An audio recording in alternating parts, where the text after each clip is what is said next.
Diz assim a palavra do Senhor. Amém, misericórdia? Bem, eu peço toda a sua atenção nesse momento. Durante a mensagem, encara aqui o pregador. Conversa com o irmão do seu lado, não. Sabe, repreende aí a mente que voa, que sai. Vamos focar naquilo que Deus vai falar aos nossos corações. E não somente quando o pastor subir aqui não, mas todo aquele que subir para trazer a mensagem que é mais importante do que todos nós, está acima daquilo que somos ou entendemos. Pela misericórdia, Deus vai nos dar o entendimento e a revelação dela. Mas olha para cá, encara aqui, sai daqui mastigando essa mensagem, faz a aplicação real na tua vida para que haja mudança, para que haja metanoia de fato. Diz assim a palavra do Senhor, Filipenses capítulo 3, versículo 1. Resta, irmãos meus, que vos regozijeis no Senhor. Não me aborreço de escrever-vos as mesmas coisas, e a insegurança para vós. Guardai-vos dos cães, guardai-vos dos maus obreiros, guardai-vos da circuncisão. Porque a circuncisão somos nós que servimos a Deus no Espírito, e nos gloriamos em Jesus Cristo, e não confiamos na carne. Ainda que também podia confiar na carne. Se algum outro cuida que pode confiar na carne, ainda mais eu.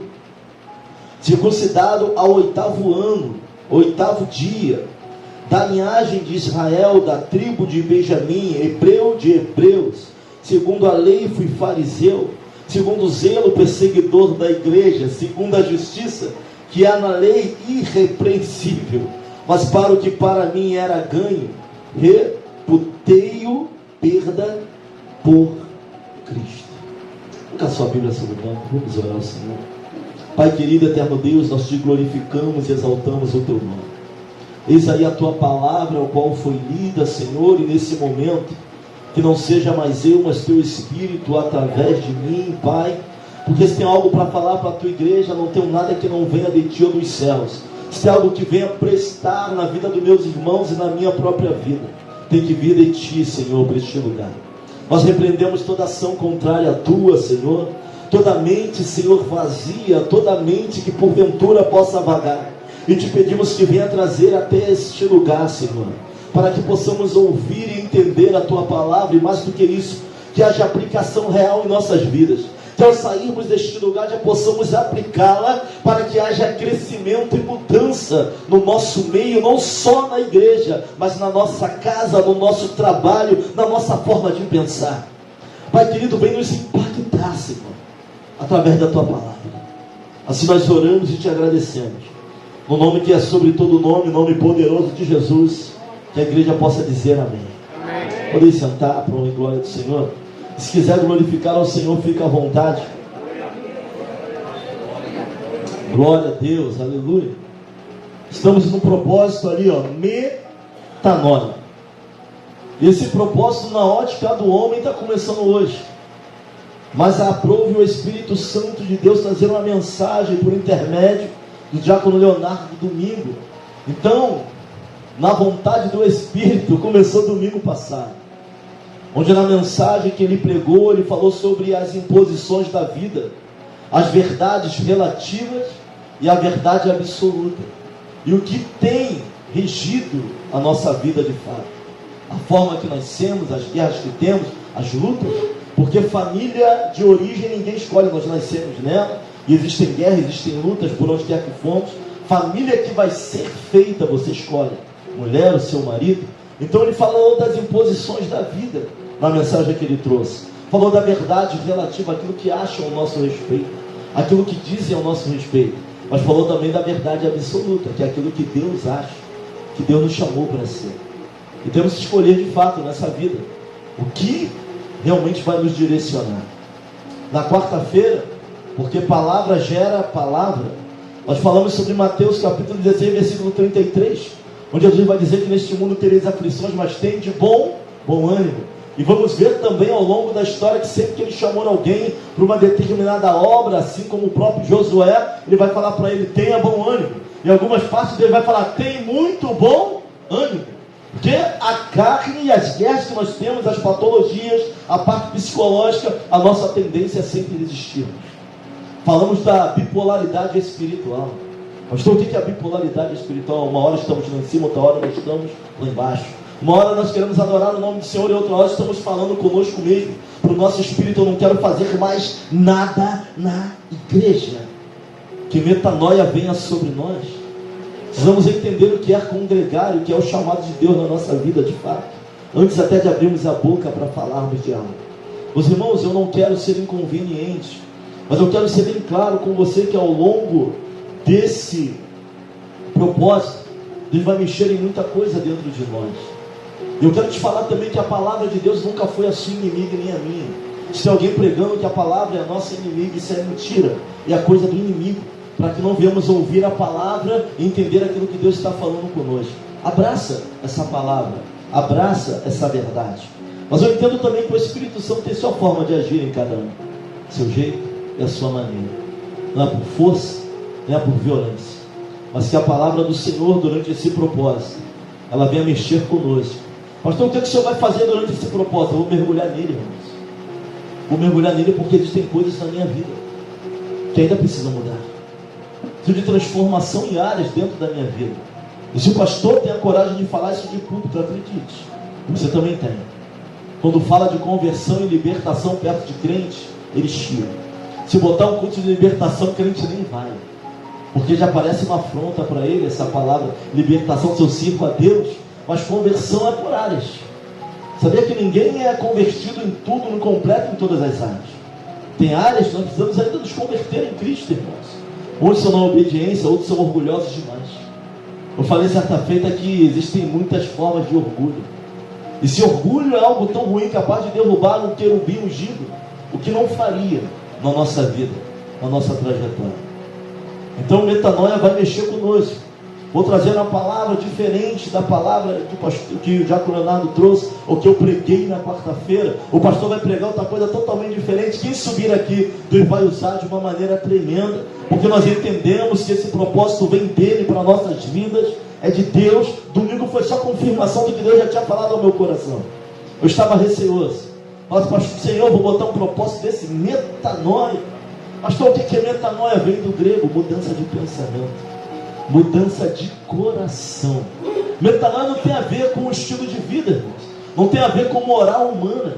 Tem a ver com uma mudança por completo, até na forma de ver o pecado, na forma de enxergar a igreja, na forma de olhar o irmão que está do seu lado. Metanoia vem trazer uma profunda mudança em tudo aquilo, nas nossas concepções e conceitos do que é adorar e glorificar o nome do Senhor. Isso tudo é metanoia.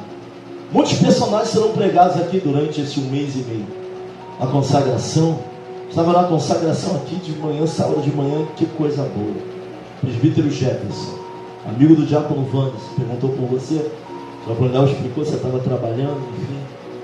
Que coisa boa a palavra que ele trouxe aqui também pela manhã. Eu estava ali ouvindo essa palavra. E o que eu puder comer, o que eu puder aproveitar para o meu crescimento, eu vou abraçar. E o conselho que eu te dou de púlpito e como pastor da igreja, os pastores dão esse conselho. A pastora Janice saiu daqui na quarta-feira quebrada. Deus falando de aflições e como a gente tem se portado. Se a gente sabe que na Bíblia está dizendo nesse segundo 13 o quê? Dá para fugir das aflições? Dá para fugir das problemas? Algumas sim, outras não. Tem coisas que não vamos viver porque queremos viver. Faz parte do processo de Deus na nossa vida. Mas tem de o quê? Eu venci. Como tu tem agido diante das dificuldades? Isso também mexeu muito com a gente. Isso tem mexido muito também comigo, esse propósito. Mas eu creio que vamos chegar em janeiro, prontos para amadurecer. Amém, misericórdia? Olha para alguém e fala assim, você vai chegar em janeiro, pronto para amadurecer. Janeiro entra outro propósito, maturidade, aniversário da igreja. Mas para amadurecer tem que passar por metanoia, por profunda mudança. Não haverá amadurecimento sem mudança. Como mudar o comportamento se a mente não muda? Como mudar o comportamento, a forma de agir, se a mudança não aconteceu aqui ainda? Sabe, para mudar a forma de agir e o comportamento, a mente tem que mudar. Não vos conformeis com o presente século, mas transformai-vos pela renovação do vosso mente. Provérbios 4:23, de tudo que se deve guardar, guardai o vosso coração. Coração é um órgão que bombeia sangue. Mas quando o Antigo Testamento vai apontar para o coração, ela está dizendo que o coração é o órgão central das emoções. Fala assim, de tudo que você deve guardar, guardar é a vossa mente. Ouviu o que não gostou, guarda a tua mente. Jogaram piada para você, guarda a tua mente, porque dela provém todas as saídas da vida. Isso é a mente, isso é a forma de pensar. Novo Testamento, a palavra coração vai ficar um pouco de lado, e vamos falar que nós temos a mente de Cristo. O que é ter a mente de Cristo? O que é isso na nossa vida? Tudo isso é mudança, tudo isso é metanoia. Meus irmãos, nós vamos passar vários personagens aqui. Já que o Leonardo falou de Jacó. Eu quero falar da conversão de Paulo. Quero falar sobre Paulo. A metanoia, o que acontece com Paulo no caminho de Damasco é algo trágico. É algo que só pela razão não seria possível. Sabe, conversão é algo que não tem a ver com razão.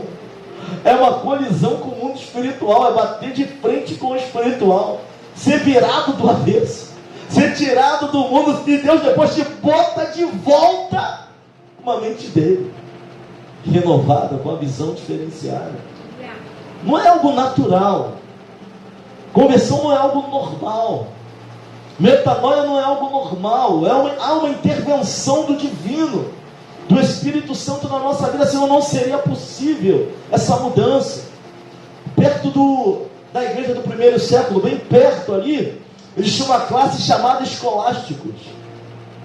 Eles achavam que chegariam a Deus através da razão, mas teve um momento em que eles ficaram presos, porque só pela revelação natural você vai entender que tem que ter um Criador. Por que o sol não cai, não queima, a terra, as estrelas, a lua? Alguém fez isso tudo. Existe, através da revelação natural nós vamos chegar a Deus também, mas tem coisas que não se explicam de forma natural.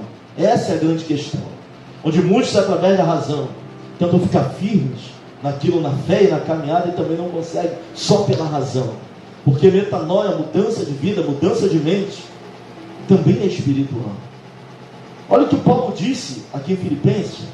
Paulo está colocando o seu currículo. A gente vai ter que destrinchar isso aqui para entender de fato quem era Saulo. De fato quem era Saulo. Quem era esse homem? Que foi um dos, talvez, humanamente falando, dos maiores missionários que a humanidade já viu. Dos 63 livros da Bíblia, ele escreveu 13. Dos 66. Paulo abriu igreja em tudo que é lugar por onde ele passava. Alguns historiadores vão dizer que ele está entre as 20 mentes mais brilhantes que existiram. Tem noção do que é isso? Né? Paulo. Esse é o apóstolo Paulo. Imbatível quando se fala de missões. As 3 viagens missionárias de Paulo, toda aquela bacia do Mediterrâneo ali foi evangelizada. Alguém imbatível quando se fala de missões, quando se fala de evangelismo. Tem um que é maior do que ele, que com 12 ganhou o mundo inteiro. Esse aí, irmão, é a rocha mais alta do que nós. Estou falando humanamente falando. Esse aí está muito além de qualquer coisa, que é o nosso Senhor Jesus. Paulo ele vai dizer o seguinte, que nós não devemos confiar na carne. Ele vai começar ele falando assim, ó, se bem que eu poderia, muito mais. Ele começa falando que ele era carne, e que ele teve que abrir mão de tudo que ele era na carne para poder acontecer essa mudança de mente. Alguns de nós confiamos muito na nossa força, nos nossos projetos, sabe, na nossa carne, naquela questão que nós podemos fazer, mas para que haja uma metanoia, uma mudança de fato no nosso interior, na nossa mente, de coração, é necessário às vezes abrir mão de tudo isso e confiar somente nele. Paulo vai dizer assim, ó, sabendo que eu poderia muito mais que vós confiar na carne. Ele vai começar a falar o seu currículo. Versículo 5 ele vai dizer assim, ó, circuncidado ao 8º dia. Ou seja, Paulo era hebreu de hebreu. De fato. Alguém vai falar, não, Paulo era muito misturado. Por isso ele foi o apóstolo, ele foi quem chegou dos gentios, apóstolo dos gentios. Não. Paulo vai dizer, circuncidado ao 8º dia, da linhagem de Israel, da tribo de Benjamim. Saul também era da tribo de Benjamim. Alguns vão dizer que Saulo tem a ver com o nome Saul. Ele era judeu de judeu, hebreu de hebreu. da linhagem da tribo de Benjamim, segundo filho de Raquel. Dessa linhagem era Paulo, Saulo, da linhagem direta da tribo de Benjamim. Mas eu fui circuncidado ao 8º dia, ele passou pela circuncisão. E se olharmos os versículos anteriores, ele está falando, não vos circuncideis. Para tu ver como ele vai abrir mão dos dogmas, das tradições judaicas, para poder adorar o nome do Senhor. Glória a Deus. Eu aprendi assim, ele vai abrir mão dos costumes, ele vai entender, metanoia é abrir mão da cultura, é abrir mão dos costumes, é abrir mão de tudo, é receber algo que vem dos céus sobre a nossa vida, é abrir mão daquilo que achamos, que pensamos, muitas das vezes, para entender a ótica de Deus a esse respeito. Não tem a ver com legalidade, não tem a ver com moralismo. Ele vai mostrar quem ele era. Não havia proselitismo em Paulo. O que é um prosélito, pastor? Alguém que foi evangelizado, ou melhor, evangelizado por um judeu. Você entendeu? Que não faz parte do povo, mas abraça a fé. É um prosélito. Alguém que entra. Paulo não. Paulo era hebreu de hebreu, da tribo de Benjamim. Não havia proselitismo em Paulo. Não foi evangelizado por um judeu.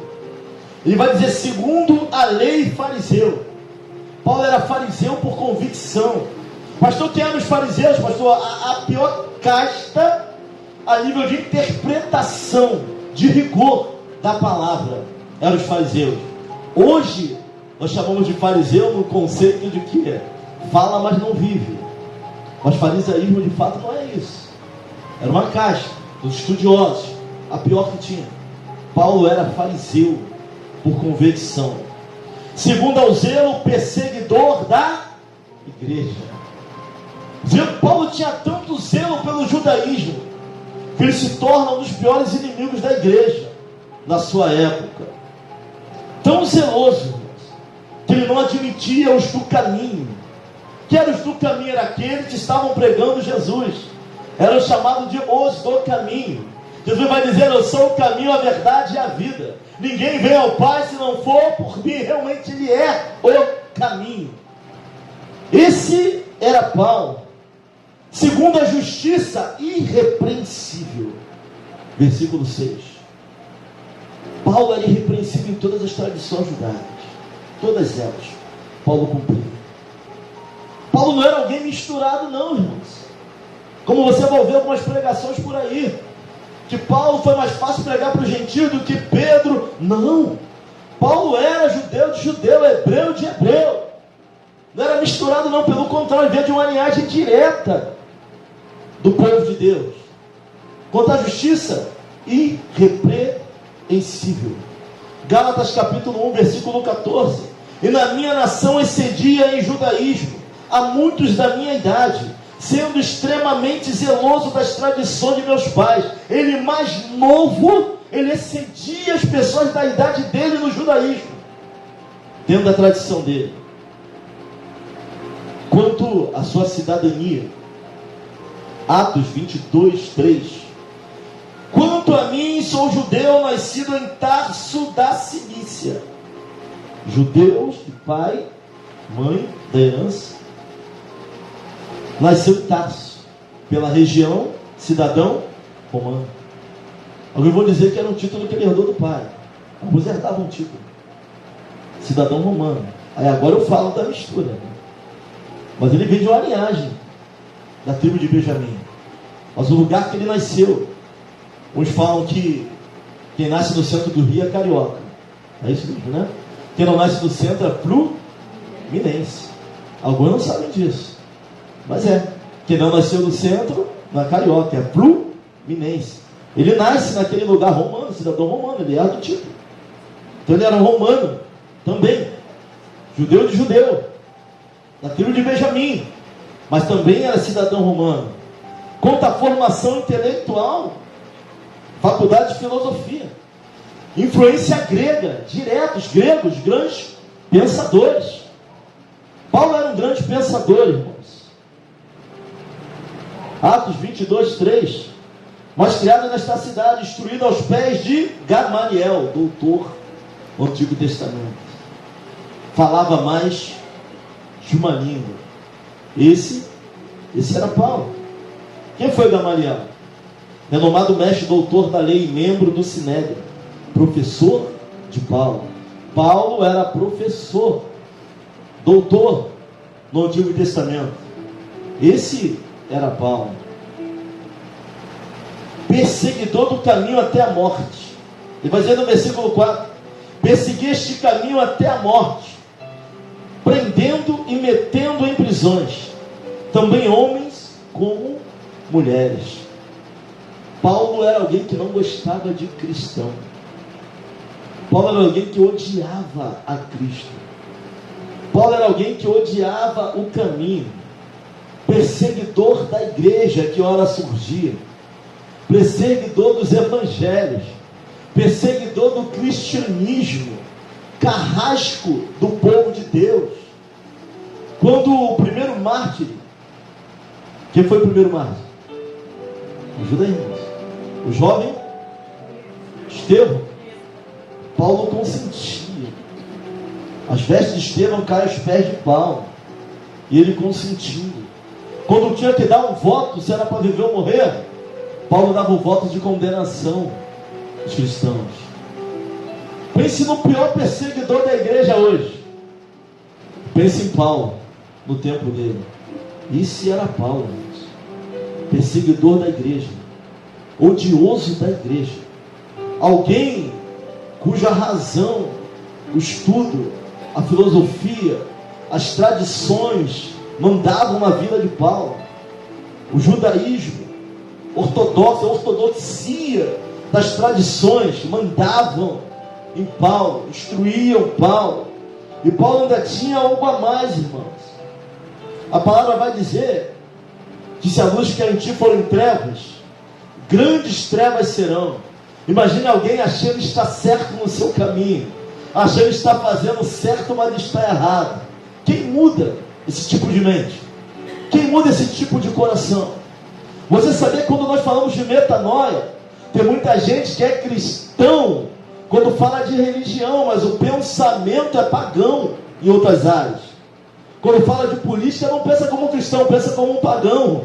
Quando fala de ajudar alguém, não pensa como um cristão, pensa como um pagão. Quando fala de retribuir, quando fala de compartilhar, o coração não é de cristão, é de alguém que é pagão, que nunca serviu a Cristo.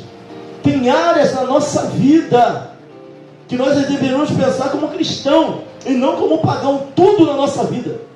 Cristão é um pequeno Cristo. Estamos falando de alguém que odiava a palavra como era pregada. A doutrina dos apóstolos era ameaçada. Paulo inspirava ameaças sobre a igreja.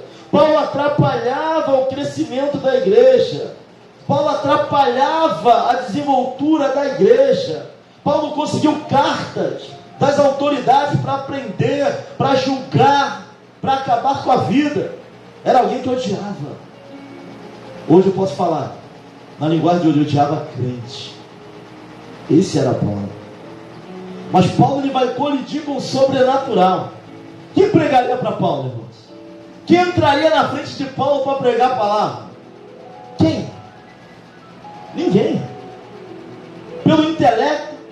Você sabia que quanto mais, muitas das vezes, quanto mais inteligente se é, quanto mais estudo se tem, muitas das vezes fica difícil até de ser quebrado. O que o pastor senhor está dizendo? Não estou dizendo que os mansos, os quebrantados de coração, são muito mais fáceis de serem alcançados. Algumas vezes. Não estou falando de riqueza ou pobreza, estou falando de mente. Porque tem gente que não tem nada e é mais soberbo do que quem tem. Tem gente que não tem muita coisa, mas é mais orgulhoso do que tem. E tem gente que tem muito e é simples em tudo aquilo que faz. Estou falando de mente. Conheci pessoas que não andavam em carro velho. Eu preciso e prefiro ir a pé do que aceitar carona em carro velho. E não tinha uma bicicleta. E estava falando do carro dos outros. Falando de mudança de mente. Falando de metanoia. Não é de questão social. Precisa ter muito não para ser soberbo, não. Tem gente que não tem nada e é soberbo. Você pessoas que só tinha uma rede dentro de casa e eram extremamente soberbas.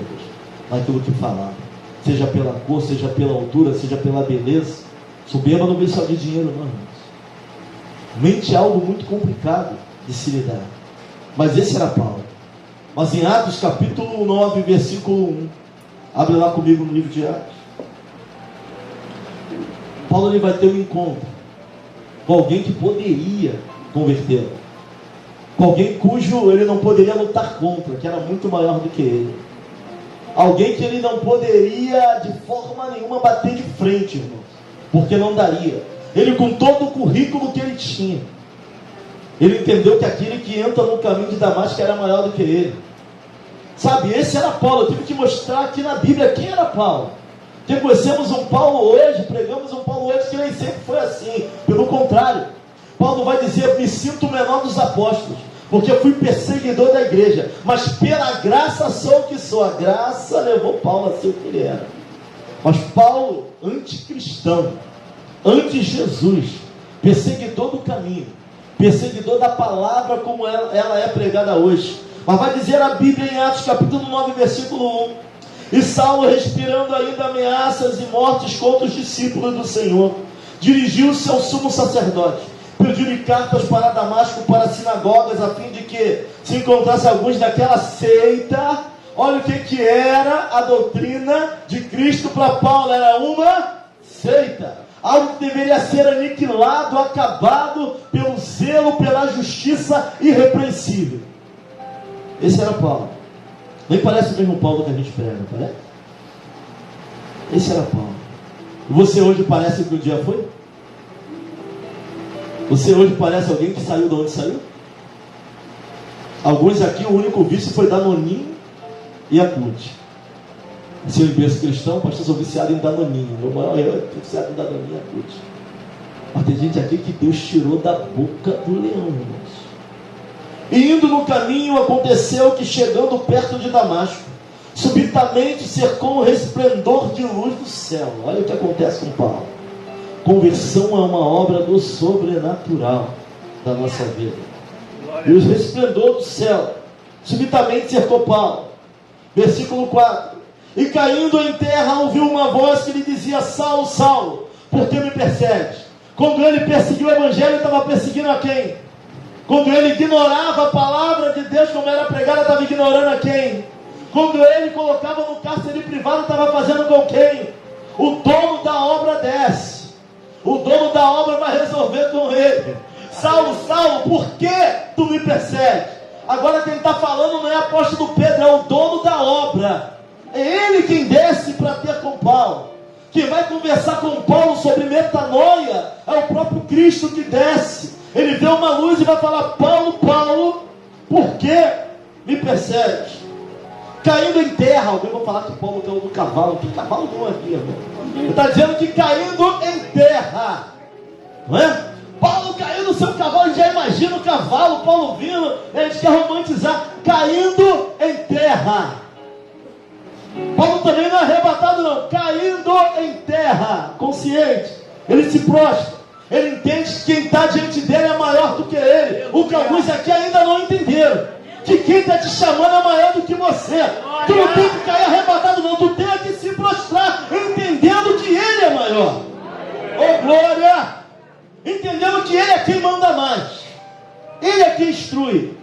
Paulo cai com o rosto em terra, entendendo que o que estava diante dele era maior do que ele. Jesus vai falar para ele: por que tu me persegues, Paulo? E ele disse: quem és, Senhor? E disse o Senhor: eu sou Jesus a quem tu persegues.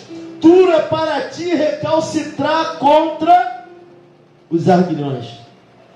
Ponta de ferro, irmãos, fixada na extremidade do bastão, usada para picar boi. Ele vai falar para ele: duro é para ti, recalcitar contra os arguilhões. Duro é para ti não me obedecer. Duro será para ti não se render. Duro será para ti não ouvir a minha voz. Paulo nessa hora está prostrado. Viu uma luz no caminho, no processo. Paulo vai colidir com o sobrenatural. Assim como Jacó vai colidir com o sobrenatural no Val de Jaboque. Jaboque era um rio. Val é o lado mais raso do rio. Quando se trata de caráter, não é no profundo, não é no raso que Deus trata, irmãos. Quando se trata de transformação de caráter e metanoia, é profundo é aquilo que você não entende. Deus vai ter com ele no val de Jaboque, é no raso, para ele entender quem ele era e o que Deus queria fazer na vida dele. Paulo agora está tendo a mesma experiência que Jacó teve no val de Jaboque. Paulo está tendo no caminho de Damasco. Eu não sei quando vai ser a tua. Eu não sei se já aconteceu essa experiência contigo. Eu estou falando de metanoia, eu estou falando de mudança, de pensamento, de coração, de atitude, de maneira de agir. Paulo, por que me persegue? Duro para ti é recalcitar contra os agrilhões. Duro para ti é continuar na tua tradição. Duro para ti é continuar com teus preconceitos. Duro para ti é continuar com seus dogmas. Duro para ti é continuar julgando pessoas. Duro para ti é achar que só você está certo. Duro para ti é achar que é só do seu jeito. Duro para ti é continuar falando mal dos outros. Duro para ti é não se render à soberania de Deus na tua vida, na tua casa, no teu ministério. Jesus vai dar um recado para Paulo. Jesus vai mandar um recado para Paulo. Não dá recado não, ele vai vir, não manda ninguém. Dessa vez não tem anjo, não tem ninguém. Ele vai tratar com Paulo direto. Palavra metanoia, mudança de mente. Palavra grega quer dizer mudança de direção. Epistrefo. Metanoia mais epistrefo. Mudança de mente que vai trazer mudança de direção. Mudança de rumo. É igual a conversão. Metanoia, mudança de mente, mas mudança de direção é igual a conversão. Ou seja, para ter conversão tem que ter metanoia e epistrefo. Tem que ter mudança de mente e tem que ter mudança de direção. Se a mente não mudar, não mudamos o comportamento. Se o comportamento não mudar, andamos na mesma direção, fazendo as mesmas coisas, são as mesmas atitudes, agindo da mesma maneira. Mas quando tem metanoia, mas epistrefo, mudança de mente, tem mudança de direção, é igual a conversão. Pastor, quais são os aspectos da conversão na vida de alguém? Um dos aspectos da conversão é santidade.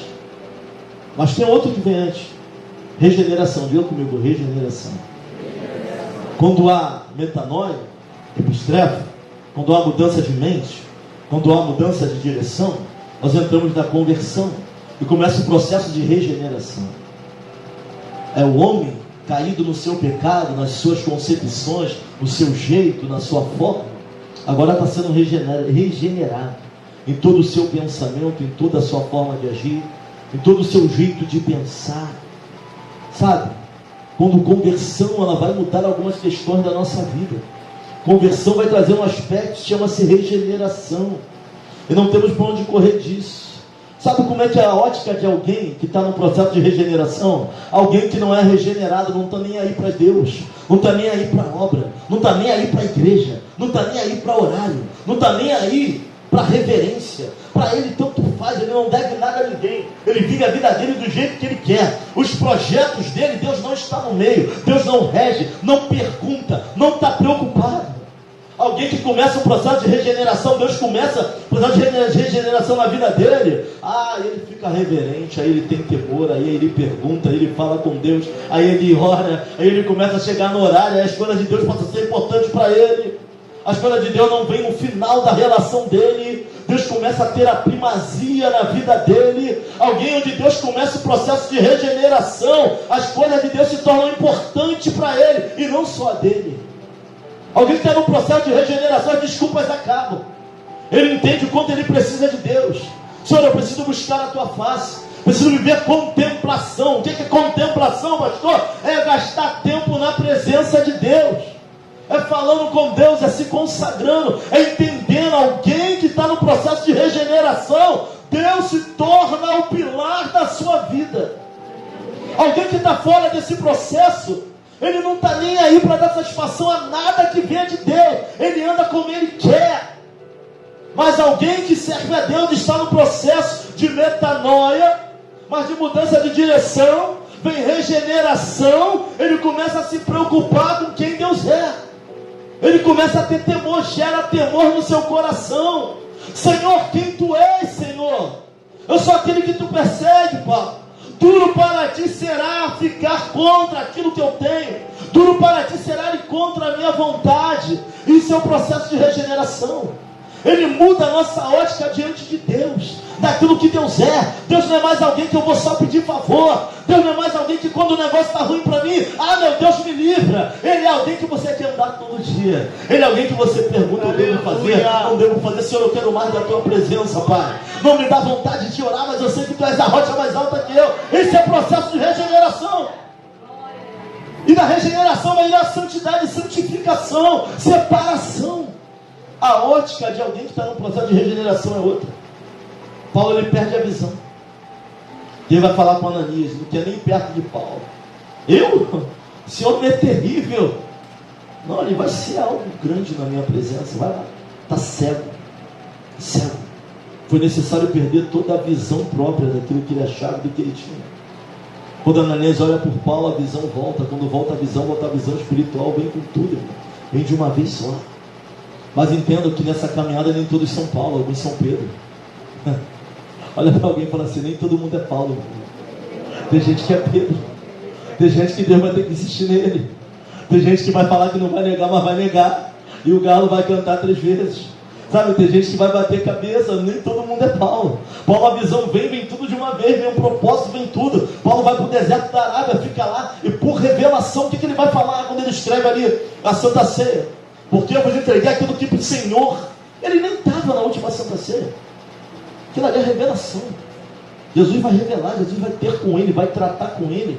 Processo de regeneração, processo de santificação. Era doutor, mas não entendia quem era Cristo. Entendia do Antigo Testamento, mas não entendia da doutrina que agora surgia.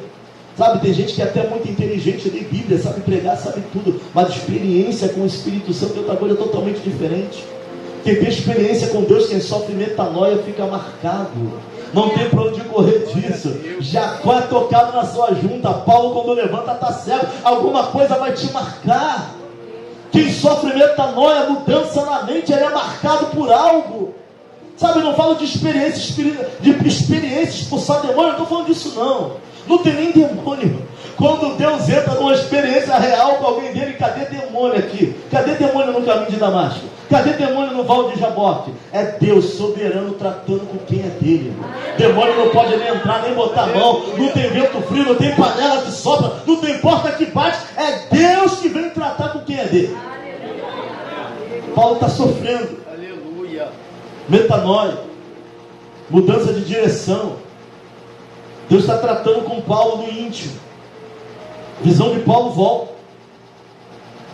Quem sofre metanoia e mudança de direção logo em seguida, entra no processo de regeneração.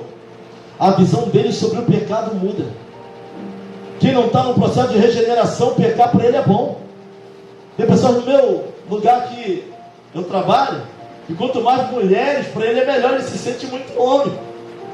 1, 2, 3, 0, 1, 0, 2, 0, 3. A gente aqui que sabe o que eu estou falando. Não é isso? Para ele é melhor, ele fica cheião. Nossa, esse cara é terrível. Pecador. Mulher também. Tem o meu 01, meu 02, meu 03. É o mesmo linguajar. Sabe, o pecado indo. O pecado faz se sentir bem. Mas quem está passando por um processo de regeneração, pecar, faz ele ficar muito mal. Quem está no processo de regeneração, até pecar machuca. Nos sentimos longe da presença do Espírito. Aquilo que fazíamos antes, se for fazer agora, te machuca, te dói, teu semblante cai.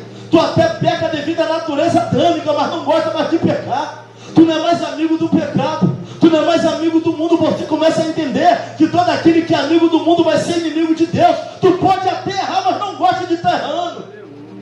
A ótica, o processo de metanoia muda a forma de ver o pecado. Pastor, passava aquela mulher, eu estava andando, eu tinha que o pescoço vai quebrando. Hoje em dia, se quebrar, tu fica mal um dia, porque tu sabe que Deus está te vendo. E o Espírito que habita em você vai te incomodar. Quem passa pelo processo de regeneração até erra, mas dói. Sabe que está errado, sabe que não está buscando, sabe que Deus virou segundo plano na vida dele, e se te machuca também. É difícil sorrir. Quem está passando por esse processo com Deus de mudança, quando não tem Deus na vida dele, quando Deus não é a primazia, está faltando alguma coisa. Sabe, fica 3 dias sem orar, parece que tem alguma coisa esquisita.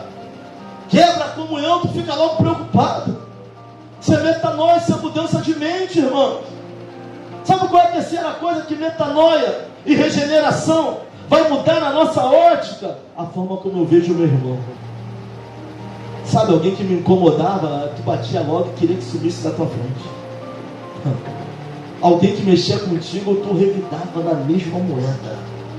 Falou com ignorância, ignorância volta. Ah, pastor, não gosto muito, eu mudo logo. Metanoia, irmãos. Mesmo Deus que morreu por você, morreu por ele e por ela. Sabe, se o irmão não é tão bom, você também não é flor de cheia, Deus na tua vida. Sabe, metanoia traz a nossa miséria.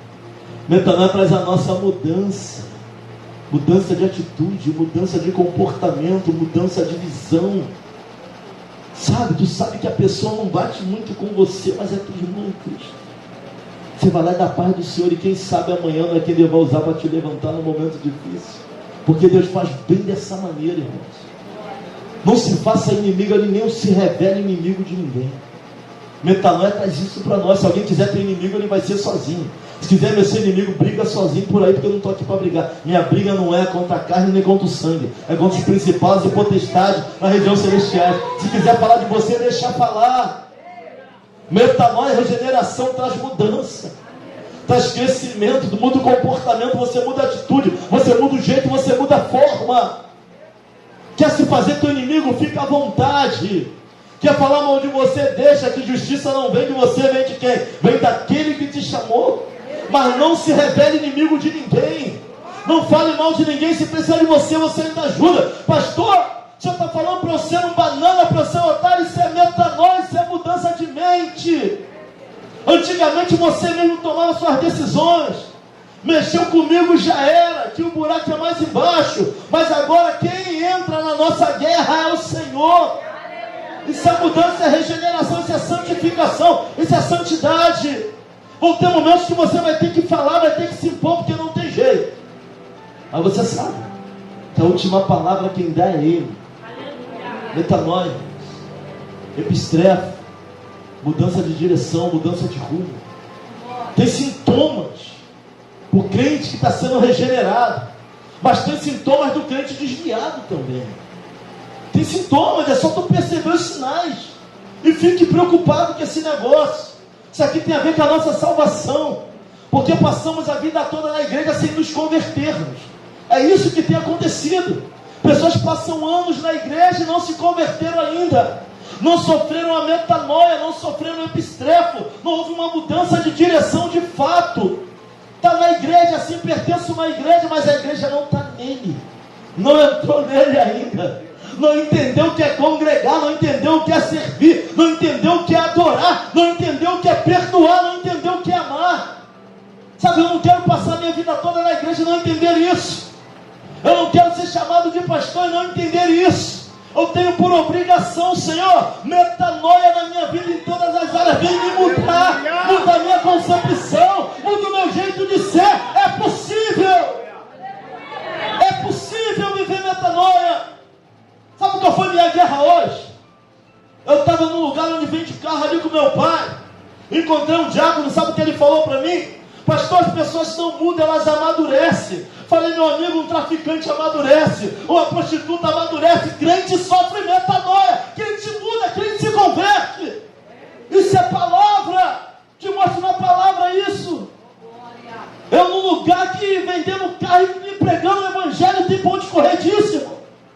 Parece que isso vem atrás da gente.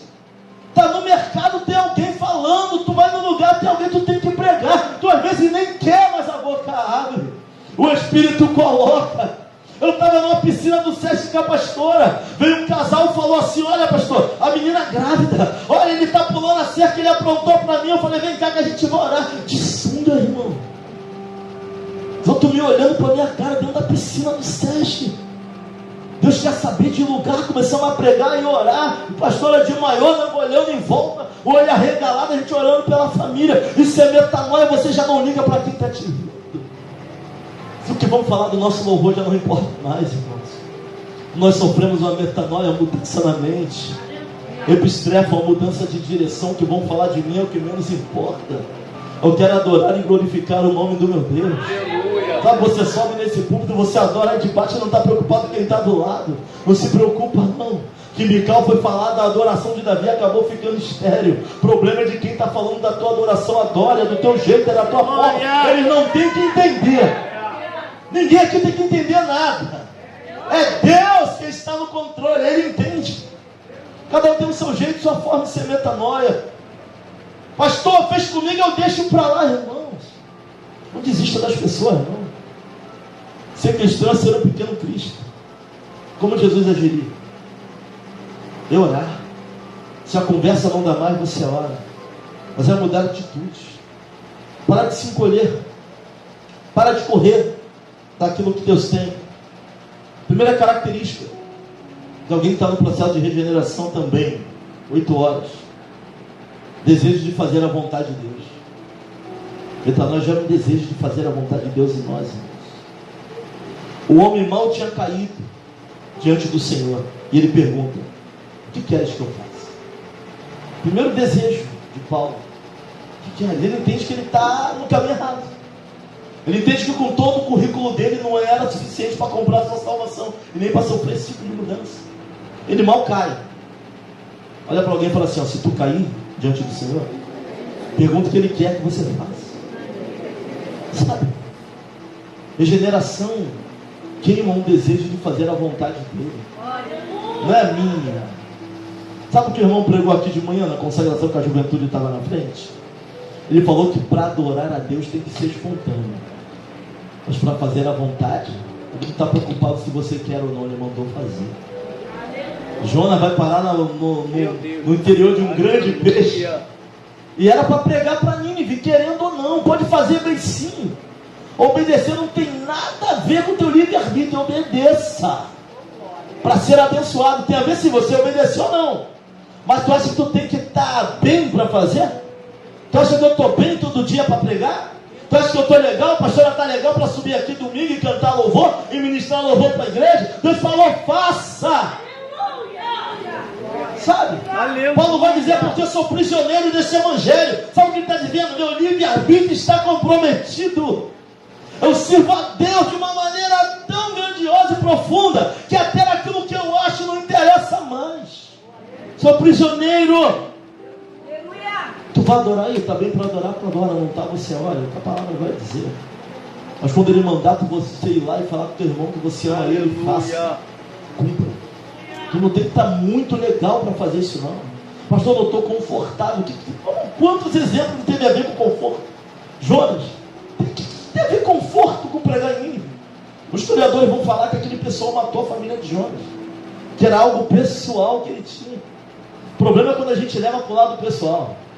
Tem que sofrer metanoia para não levar para o lado pessoal. Entender quem está por trás daquilo. Que a nossa luta não é contra a carne nem sangue, é principado e potestade. Eles estão agindo nas regiões celestes. Mudança de mente, de coração, para poder mudar comportamento na nossa vida.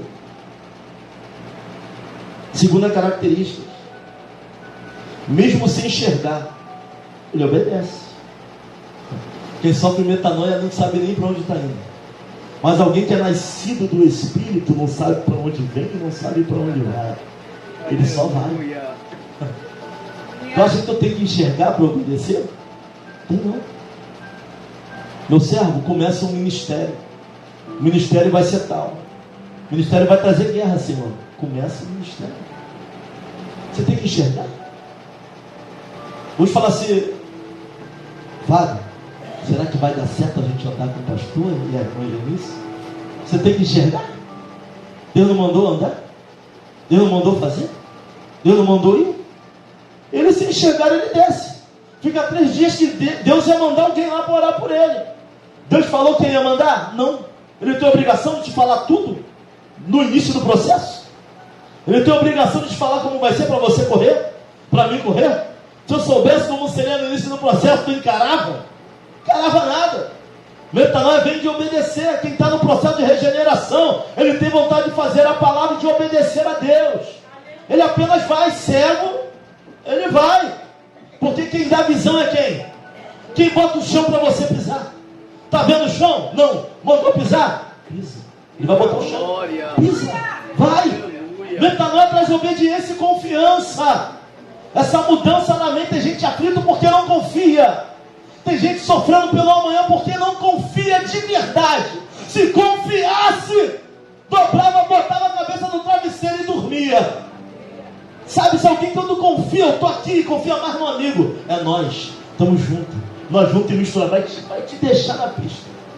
Quando o negócio fica feio, é o primeiro a assumir são teus amigos. Entre aspas. Porque amigos de verdade não sonham. Se revelam nos momentos mais difíceis. Os verdadeiros amigos se revelarão a você. Deus vai trazer. Os momentos mais difíceis, você vai ver os verdadeiros amigos se revelando. Alguns nunca tomaram café na sua casa. Alguns nunca almoçaram na tua casa. A gente acha, vamos lá, a gente tem que mudar tanto a nossa mente. Que aqueles que vão nos abençoar são que estão à nossa volta. Às vezes não é. É quem está olhando, orando a teu respeito. A gente luta por você, você não sabe. Tem gente perdendo noite pela tua vida e você não sabe. Esses são os amigos que Deus tem levantado a teu favor, de joelho, de oração. E a gente honra todo mundo, e às vezes menos essas pessoas, porque não ora a Deus para saber quem são. Se alguém são os amigos que oram por mim, ele tem se levantado a favor da minha família, me mostra, para que eu possa honrar. Essa mudança de mente, de pensamento. Sabe, versículo 17, eu estou encerrando. Os olhos se abrem, as escamas se caem. Irmão Saulo, torne a ver. Quando as escamas se caírem, seremos cheios do Espírito. O Espírito vem sobre Paulo. Quando as escamas caem, quando os olhos dele se abrem, da cegueira, mas ele obedece antes de ver. Tem gente que para os olhos se abrirem, a vontade de ter que começar a obedecer ainda cego. Cumprir o que Deus quer ainda cego. Tem coisas que eu não vejo no futuro, irmão. Mas Deus falou. Deus falou que vai alargar a tenda. Deus já mostrou para pastor uma igreja bem maior do que essa. Eu não consigo enxergar. Mas Ele falou, anda, obedece, vai, segue. Quando as escamas caírem, seremos cheios e veremos o que Deus tem para a nossa vida. Deus tem coisas maravilhosas para pessoas aqui. Ministério tem que mudar a mente. Tem que mudar a concepção. Oração dessa noite, irmãos. Que metanoia aconteça no nosso meio. Que abstrato. Palavra difícil, né? Mudança de direção.